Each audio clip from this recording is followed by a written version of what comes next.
기업의 이야기로 세상이 어떻게 움직이는지 풀어보는 세상의 모든 기업. 안녕하세요. 저는 경향신문 이재덕 기자입니다. 요즘 티맵프 사태로 온 나라가 시끌시끌합니다. 티몬과 위맵프에서 환불을 받지 못한 소비자들의 피해도 크지만요. 무엇보다도 티맵프를 통해서 상품을 판매하고도 대급을 받지 못한 판매자, 셀러들의 피해액만 대략 한 수천억 원, 많게는 1조 원을 넘을 것이라고도 추산이 됩니다. 이번 시간에는 이 티맵프 사태에 책임이 있는 모기업 큐텐과 그 창업자 구영배 대표의 이야기를 가져왔습니다.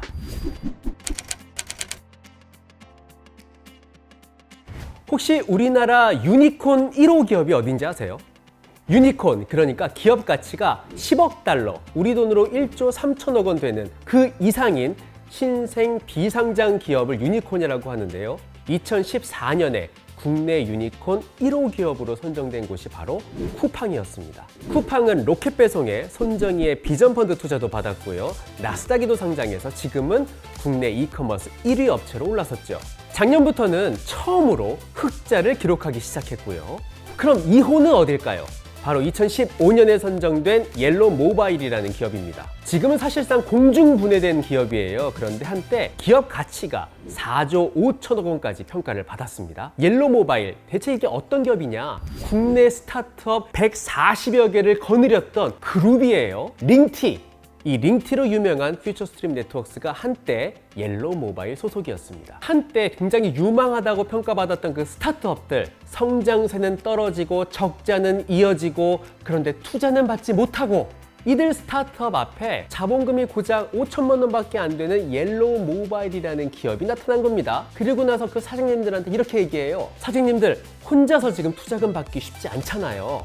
우리 그룹 안으로 들어오세요. 몸집 불려서 나스닥에 상장합시다. 투자금을 받으면 사업 이어가기도 쉽고 엑시트, 돈 받고 나갈 수도 있잖아요. 그래서 이 사장님들이 옐로우 모바일이라는 곳에 업체 지분을 주고 대신 옐로우 모바일 지분의 일부를 받았습니다. 그러니까 옐로우 모바일 입장에서는 정말 돈 한 푼 안 들이고 기업을 인수한 거예요. 하지만 그 이후에 무리한 인수, 엄청 커진 지출, 그리고 업체 간의 갈등, 분란으로 결국 사실상 지금은 공중분해돼 버렸습니다. 그런데 이렇게 돈 없이 기업들을 인수해서 나스닥으로 간다! 이 모델을 그대로 가져와서 따라간 게 바로 오늘의 주인공 큐텐입니다.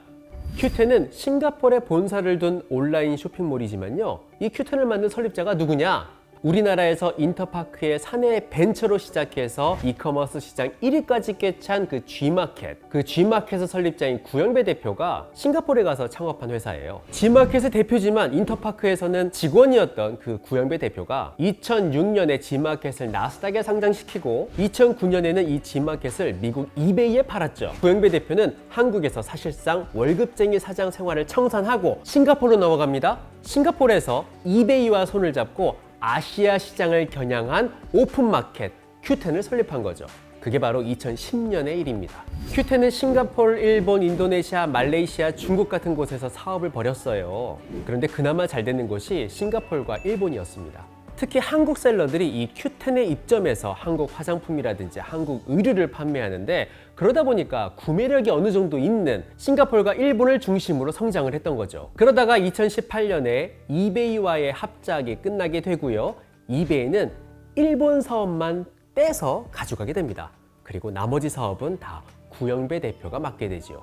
그런데 그 싱가포르에서 아무리 1위를 한다 하더라도요, 싱가포르는 워낙 작은 도시국가잖아요. 이 이커머스 사업을 확장하는 데는 한계가 있었습니다. 동남아시아에서도 성장세가 가파른 인도네시아, 태국, 필리핀, 베트남, 말레이시아 같은 곳에서 성장을 해야 되는데, 이들 시장에서는 또 다른 이커머스 경쟁자들이 들어서기 시작한 거예요. 여기에 이들 업체들이 중국 대기업의 투자를 받으면서 경쟁력을 갖기 시작합니다. 지금 동남아시아에서 가장 큰 이커머스 시장으로 인도네시아가 평가받고 있는데요. 이 인도네시아의 1위 업체가 쇼피입니다. 2위가 토코페디아, 3위가 라자다입니다. 이 셋이 인도네시아 이커머스 시장의 80%를 차지해요. 이 쇼피에는 중국 기업 텐센트의 자본이 들어갔고요.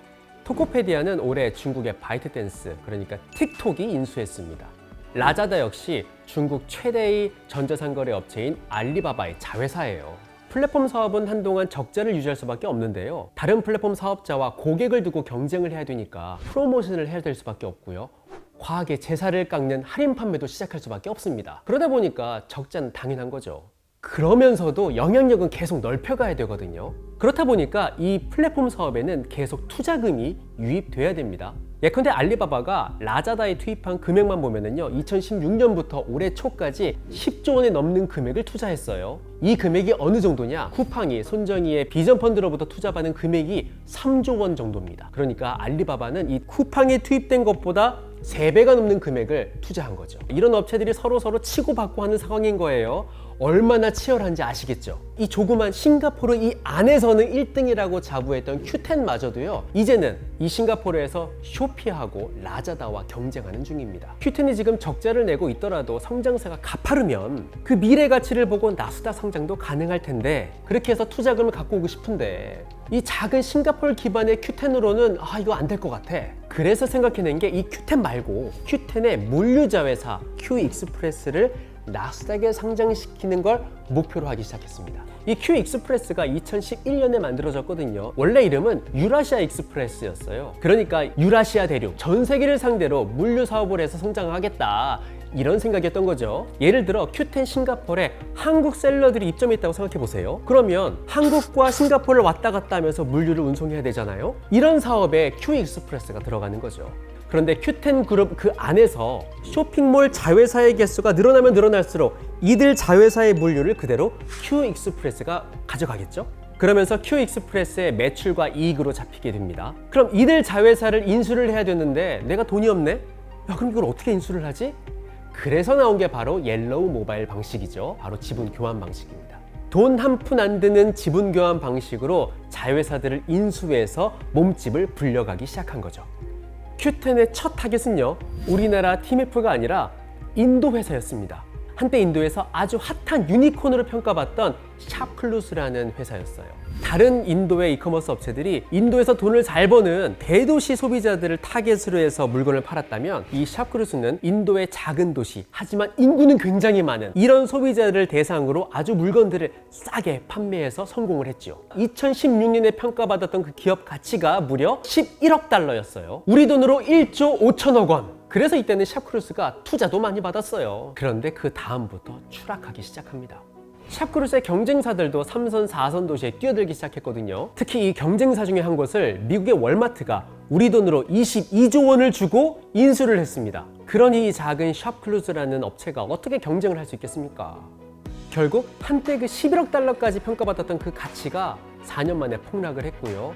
2019년에 큐텐에 인수됩니다. 큐텐은 샵클루스의 지분을 인수하고 샵클루스는 큐텐의 지분 일부를 가져가는 그런 지분 교환 방식이었죠. 자, 이제 큐텐은 돈 한 푼 안 들이고 자회사 하나를 얻었습니다. 그리고 당시에 이 샵크루스의 물류 자회사도 큐익스프레스에 합쳐지게 되죠. 그러니까 큐익스프레스의 매출은 더 늘어나게 되겠죠. 자, 이제 큐텐과 구영배 대표는 한국 기업으로 눈을 돌립니다. 2022년에 티몬을 인수했죠.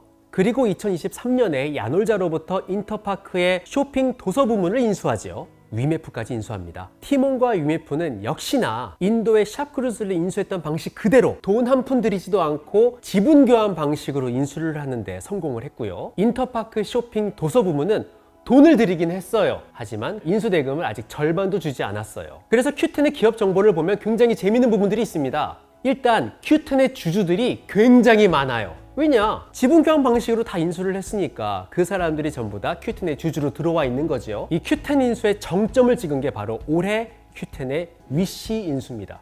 이 위시 역시도요, 한때 미국에서 굉장히 유망하고 잘 나갔던 쇼핑몰이었는데 지금은 몰락의 길을 걷고 있는 회사입니다. 이 쇼핑몰은 중국의 값싼 의류를 미국 소비자들한테 팔았어요. 워낙 저렴하니까 소비자들이 너도 나도 지갑을 열었죠. 그래서 2018년에 전 세계에서 가장 많이 다운로드된 쇼핑몰 앱이 바로 이 위시 앱이었습니다. 심지어 2021년만 하더라도요, 매출액이 19억 달러, 우리 돈으로 2조 6천억 원 정도였습니다. 이것도 전년 대비 2배가 뛴 수치예요. 그리고 당시 미국에서 매출 기준으로 세 번째로 규모가 컸습니다. 당시에 평가받던 이 기업의 가치가 무려 67억 달러, 우리 돈으로 12조 원입니다. 그런데 이 중국산 제품의 질이 너무 안 좋은 거예요. 그리고 이 서비스의 수준이 굉장히 낮아.